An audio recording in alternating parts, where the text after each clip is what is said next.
India news के social media platform पर आप सभी का बहुत बहुत स्वागत है। आपके साथ मैं हूं आयुषी महर्षि। भारत में समय से पहले शुरू हुई प्री मानसून बारिश ने सबको चौंका दिया है। मई 2025 में दिल्ली में सामान्य से 95% अधिक वर्षा हुई, जिससे शहर में जल भराव और यातायात में बाधा उत्पन्न हुई। 28 मई 2025 को इंदौर में भारी बारिश के कारण कई क्षेत्रों में जल भराव हो गया, जिससे कि जनजीवन भी प्रभावित हुआ है। इसके अलावा गुजरात में सामान्य से 20 गुना अधिक वर्षा हुई, जो राज्य के लिए एक अभूतपूर्व घटना थी। लेकिन क्या आप जानते हैं कि इसकी एक बड़ी वजह है मौसमी प्रणाली, जिसका नाम है मैडन जूलियन ऑसिलेशन। अब आप ये सोचिए कि इसका नाम मैडन जूलियन ऑसिलेशन रखा क्यों गया। मैडन और जूलियन दो साइंटिस्ट हैं जिन्होंने की इसकी रिसर्च की थी, और ऑसिलेशन का मतलब होता है आगे बढ़ना, इसलिए इसका नाम रखा गया है एमजीओ।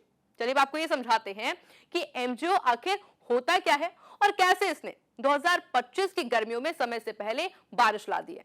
एमजीओ एक मौसमी लहर है जो हर 30 से 60 दिन में भूमध्य रेखा के पास से पश्चिम में पूर्व की ओर चलती है, और जब ये हिंद महासागर पर पहुंचती है तो बादलों और नमी को सक्रिय कर देती है, और यही होती है बारिश की शुरुआत के संकेत। आपको जरा और सरल भाषा में इसको समझाते हैं। एमजीओ एक चलती हुई बारिश की लहर है जो कि ट्रॉपिकल क्षेत्र जैसे कि हिंद महासागर, प्रशांत महासागर में सक्रिय होती है, और जब ये लहर भारत के करीब आती है तो ये बादल और नमी बारिश को सक्रिय कर देती है। और अब इस साल इसने कैसे प्रभाव डाला वो भी समझते हैं। मई 2025 में एमजीओ बंगाल की खाड़ी और अरब सागर के ऊपर सक्रिय हुआ, और इसे दक्षिण भारत में नमी बढ़ गई और समय से पहले बारिश शुरू हो गई। केरल और कर्नाटक की अगर हम बात करते हैं तो वहां पर सामान्य से ज्यादा वर्षा दर्ज की गई है। एमजीओ एक बहुत ही ज्यादा प्रभावशाली मौसमी तंत्र है।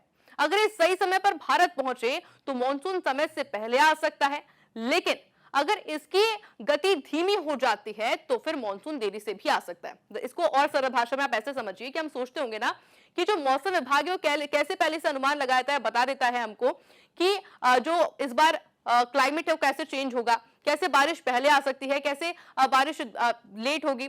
ये इस तरीके से पता चलता है इसी तंत्र की वजह से, यानी कि इस एमजीओ की तरफ से पता चलता है कि जब इस पर निगरानी रखी जाती है, मौसम विभाग इसकी गतिविधियों पर लगातार नजर रखता है, और तभी उनको पता चलता है कि अब मानसून जल्दी आएगा या फिर इसमें लेट हो सकता है। अब आप ये जान गए होंगे 2025 की शुरुआती बारिश का एक बड़ा कारण आखिर क्या था। एमजीओ जैसे ग्लोबल मौसमी सिस्टम का हमारे देश के मौसम पर आखिर किस तरीके से सीधा असर पड़ता है।